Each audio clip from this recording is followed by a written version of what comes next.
आज हम आपको वो खबर दिखाने जा रहे हैं जिसे देखकर कम से कम आपको इस बात का यकीन जरूर हो जाएगा कि कश्मीर की सड़कों पर पत्थरबाजी करने निकलने वाले नौजवान दरअसल देशभक्त नहीं, देश के दुश्मन हैं।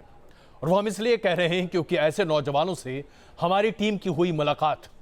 न्यूज़ नेशन की टीम ने अपनी आंखों देखा कि कैसे ये नौजवान बिना किसी उकसावे के, बिना किसी तनातनी के अचानक नकाबपोश बन जाते हैं, सड़कों पर बाहर निकलते हैं और देश की सुरक्षा में तैनात तमाम जवानों पर पत्थर फेंकना शुरू कर देते हैं। आज तक घाटी में जिस पत्थरबाजी के बारे में आप सुनते आए थे, तस्वीरें देखी थी, उसकी सीधी तस्वीरें आज हम आपके सामने पेश कर रहे हैं। ये देखिए किस तरह से फौज वहां जा रही है और नौजवान पत्थरबाजी कर रहे हैं। ये पत्थरबाज दरअसल देश के वो दुश्मन हैं जो पैसे लेकर पत्थर फेंकते हैं। ये वो लोग हैं जो देशद्रोह का काम करते हैं। आइए आपको दिखाती हैं पूरी रिपोर्ट।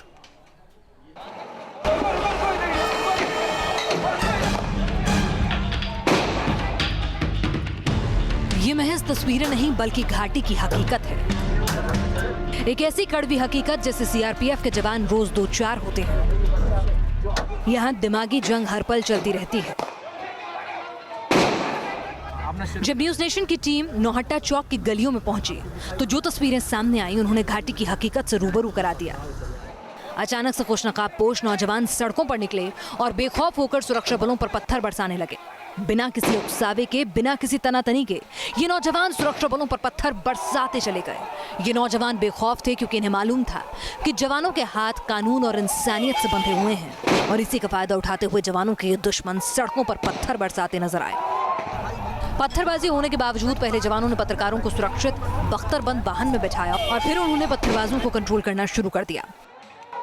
यहाँ तैनात हर सुरक्षाकर्मी का शरीर अनगिनत चोटों से भरा पड़ा है।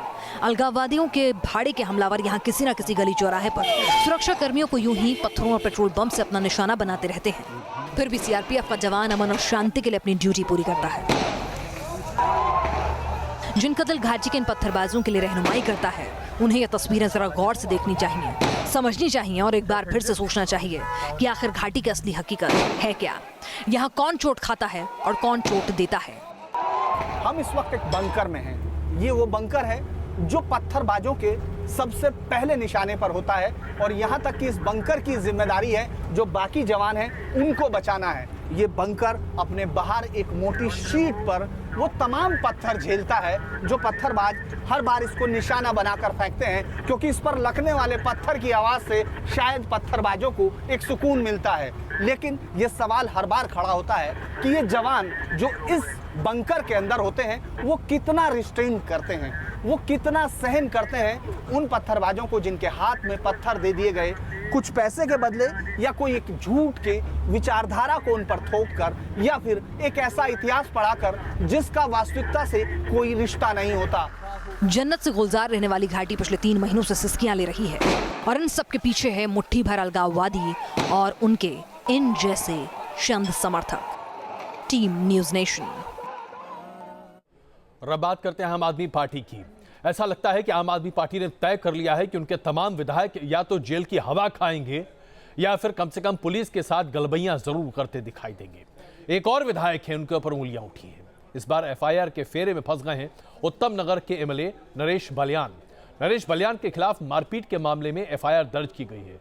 अब क्या कोई ऐसा वाकई में विधायक बचा है आम आदमी पार्टी में जिसके ऊपर मारपीट, हंगामा, हुड़दंग, तमाशा और लोगों के साथ गलत व्यवहार करने का एफआईआर दर्ज नहीं है?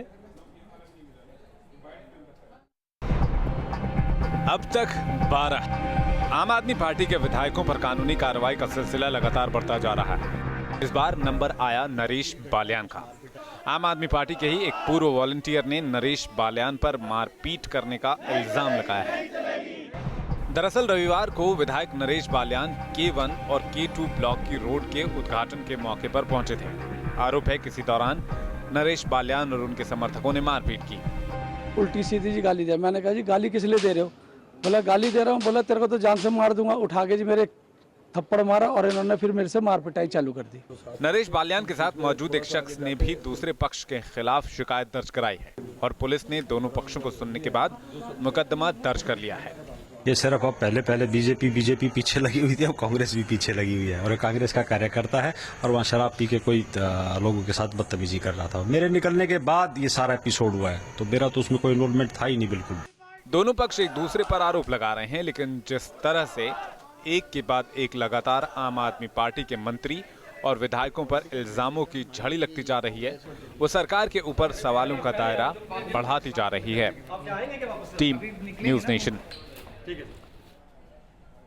एक मजिस्ट्रेट की लाश और लाश पर पिटाई के निशान। कानपुर के मजिस्ट्रेट प्रतिभा गौतम की मौत का मामला अब नया मोड़ लेता जा रहा है और उसमें बात निकल कर ये आ रही है कि पति ने अपनी पत्नी का खून बच्चे की वजह से कर दिया। मामला बड़ा ही दर्दनाक है, आइए आपको दिखाते हैं। 7 जन्मों तक साथ रहने की कस्मों का अंत यूं होगा।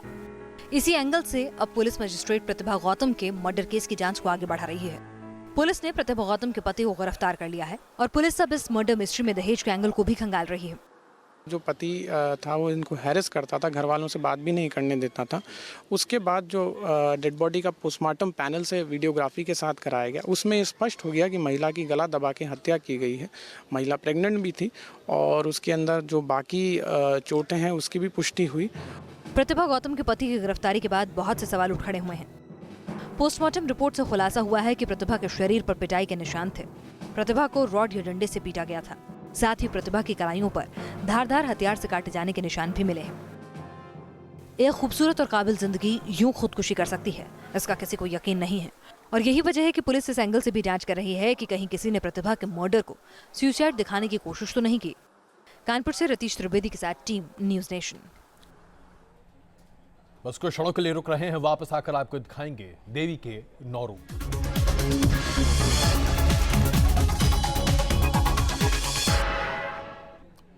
आज नवमी है, मां दुर्गा के सिद्धदात्री रूप की पूजा होती है और देश भर में किसी भी जगह आप चले जाइए, पूजा पंडालों में आज एक अलग सी आस्था, एक अलग सी आभा दिखाई देती है। आइए आपको दिखाते हैं मां के 9 रूप। नवमी पर मां के जयकारों की गूंज। देश भर में पूजा पंडालों से लेकर मंदिरों में जुटा आस्था का मेला। घंटों कतार में खड़े होकर श्रद्धालुओं ने किए मां के दर्शन।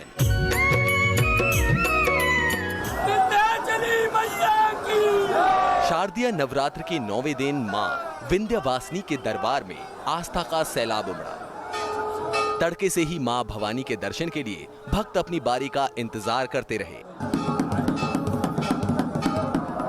सिद्ध पीठों में से एक मां विंध्यवासिनी धाम में घंटा, घड़ियाल, शंख, नगाड़ा, जयकारा और मंत्रों से सारा वातावरण गुंजायमान होता रहा।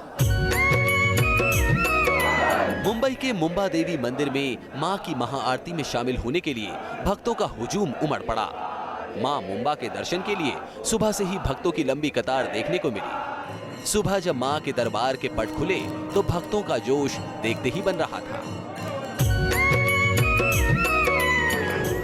राजधानी दिल्ली का झंडेवालान मंदिर भी मां के जयकारों से गूंजता रहा। दुर्गा नवमी के दिन मां के दरबार में सुबह से ही भक्तों की लंबी कतारें देखने को मिली।